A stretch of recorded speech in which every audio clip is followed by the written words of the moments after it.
Hello दोस्त। अभी LP CBT 2 होना बाकी है और लोगों का इंतज़ार है कब होगा। उसमें दो तीन चीज़ें अपडेट करना चाहूँगा। बहुत सारे कैंडिडेट अभी कुछ कह रहे हैं कि शॉर्टली होगा। शॉर्टली का मतलब ये नहीं है कि आप एग्ज़ाम सेंटर पे रुक जाइए, अपने घर जाइए। कई लोग कैंडिडेट टेलीग्राम पे पूछ रहे हैं घर जाऊँ या न जाऊँ। कुछ लोग इंडिविजुअल भी पूछे थे, अरे बॉस आपका एग्ज़ाम अब कब होगा कोई पता नहीं है। अब जो होगा तो वेबसाइट पे आएगा, उसमें टाइम लगेगा।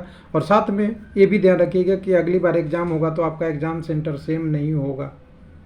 हो सकता है सेम भी हो, अलग भी हो, या शहर भी बदल जाए या राज्य भी बदल जाए। तो फिर क्या कीजिएगा, तो पहले अपने घर जाइए, उसके बाद जब डेट आएगा तब आइएगा, सफिशिएंट समय मिलेगा।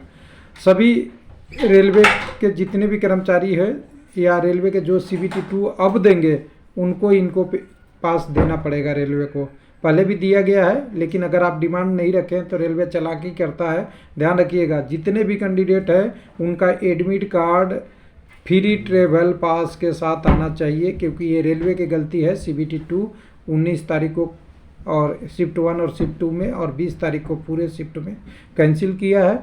जो भी एग्ज़ाम होगा, चाहे पूरा एक कैंडिडेट का हो या जिसका छूट गया है या जितने लोगों का हो, वो सबके सबको फ्री ट्रेवल पास देना रेलवे की काम है। फैक्ट है ये। 20 तारीख वाले भी कैंडिडेट सेंटर पर पहुंच गए थे और 19 तारीख वाले तो आधे एग्ज़ाम में बैठे थे, आधे बाहर थे। उसके बाद टेक्नीशियन 3 की रिजल्ट के बात कर रहा है तो एलपी सीबीटी 2 होना अब बाकी है। साथ में अगर बेटर ऑप्शन है कि रॉन्ग नॉर्मलाइजेशन, जिसमें कम कैंडिडेट वाले, जिस आरआरबी में पेपर हुआ है 43 कैंडिडेट वाले के 43 नंबर बढ़ गए, 53 कैंडिडेट वाले के कुछ बढ़ गए, फिर अलग अलग हुआ है। उसको ख़त्म करने के लिए अब एक ही तरीका है कि सीबीटी 2 लिया जाए और टेक्निकल एमसीक्यू पूछा जाए। और टेक्निकल एमसीक्यू हो सकता है 75 भी हो, 60 भी किया जा सकता है, कोई ऐसा नहीं है। लेकिन 75 से 100 एक बेटर क्वेश्चन ऑप्शन बनता है, जिसमें टेक्निकल क्वेश्चन के साथ सीबीटी 2 लिया जाए, जिससे कैंडिडेट का इशू हो। लोगों ने बोला था ट्विटर पे इसका कैंपेन करना है, बिल्कुल करना चाहिए। कैंडिडेट को अपनी डिमांड पूरी जोर से रखना चाहिए। Technical exam non technical syllabus नहीं चलना चाहिए। और ये चीज़ें मैं अभी नहीं, आप अगर जागरूक होते तो जब आपका नोटिफिकेशन आया था उस समय से मैं बोलते आया हूँ, और ट्विटर पे मैं अपने माध्यम से हमेशा बोलते रहता हूँ जितना लगे। हालांकि अपनी रीच कम है तो कम लोग देखते हैं, और बड़े मछली छोटे मछली को हमेशा खाते रहते हैं। और जिन्होंने सिलेबस हटवाया है वो क्यों आपको सिलेबस जोड़ने के लिए बोलेंगे। अगर बोलते हैं तो अच्छी बात है, नहीं बोलते हैं तो कोई बात नहीं। आप अपनी डिमांड तो रखो, छोटा डिमांड छोटा छोटा मिल के बड़ा भी होता है। और तीसरी बात अगर मैं कहता हूँ कि ये होना चाहिए, तो अगली वैकेंसी जो एलपी का जो 7,790 का भी नोटिफिकेशन 9,970 का वैकेंसी का जो नोटिफिकेशन आने वाला है, उसमें हुबली का शामिल नहीं है, बंगलौर का SWR का वो भी जोड़ के करीब करीब 10 से 11 हज़ार के आसपास वैकेंसी आने वाली है। वो 10 से 11 हज़ार वैकेंसी की भी जो सीबीटी 1 है उसमें भी टेक्निकल क्वेश्चन लाना बहुत ज़रूरी है। इसके लिए अभी से तैयार हो जाइए, चाहे एक्स पे ट्वीट करना पड़े या कहाँ पड़े, या रेलवे को ईमेल करना पड़े, रेलवे को बताना पड़े, या किसी भी माध्यम से रेलवे को बताना चाहिए कि हम भाई हम एलपी हैं, हम टेक्नीशियन हैं, हम जेई के पेपर देने जा रहे हैं, और ये सारे जो पेपर है ये टेक्निकल कैटेगरी का है, तो नॉन टेक्निकल सिलेबस को मैं प्रीफरेंस क्यों दूंगा।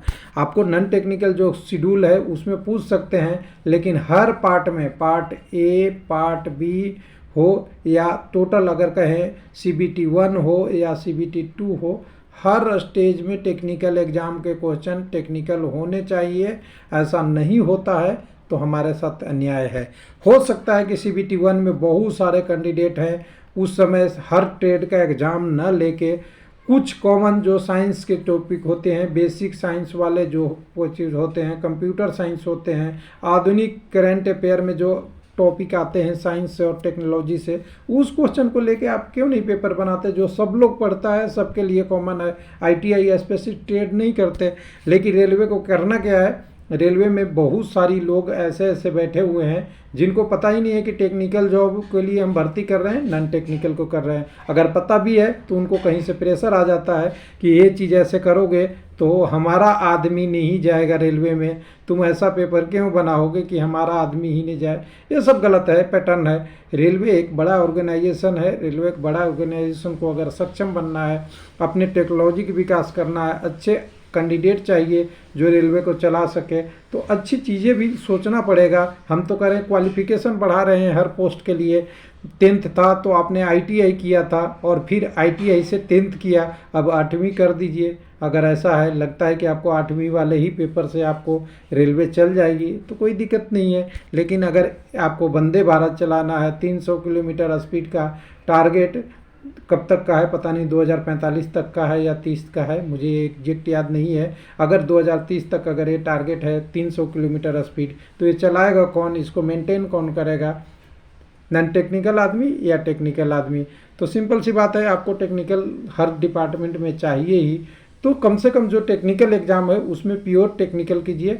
नॉन टेक्निकल के लिए बहुत सारे पेपर है, जैसे लेवल 1 ग्रुप डी वाली है, अब ग्रुप सी हो गया है। उसके बाद आपका NTPC आपके पास है, पैरामेडिकल है आपके पास, मिनिस्ट्रियल एंड आइसोलेटेड कैटेगरी है। और भी ज़रूरत पड़े तो और नया नोटिफिकेशन निकाल दिया जाए नॉन टेक्निकल का, जिससे नॉन टेक्निकल वाले कैंडिडेट के भलाई हो जाए। लेकिन जो टेक्निकल पोस्ट है, कोर ब्रांच है, LP टेक्नीशियन, JE, जो आपको एक्चुअल टेक्निकल काम करना है, उनको क्यों नॉन टेक्निकल पूछ पूछ के ऐसा मतलब उसके दिमाग में भर देते हैं कि उसको जाके ड्यूटी में काम नहीं करना है, कलम चलाना है। मतलब ITI के लिए जाके आपको पहिया खोलना नहीं है, आपको ब्रेक सिस्टम नहीं बनाना है, आपको डायनेमिक, आपको OC के बारे में नहीं जानना है, ना आपको सिग्नल का रूट मैप सेट करना है, ना पॉइंट मशीन पढ़ना है, ना आपको कोई टेक्नोलॉजी यूज करना है, ना डिस्प्ले रेलवे में चलाना है, ना स्पीडोमीटर देखना है, या कोई भी काम LP का, ना इंजन को आपको देखना है। आपको केवल जाके वहाँ पे पोस्ट पे जाके कलम चलाना है। ऐसा भर्ती लगाना बिल्कुल गलत है। Technical exam, technical syllabus, non technical syllabus. Thank you, धन्यवाद।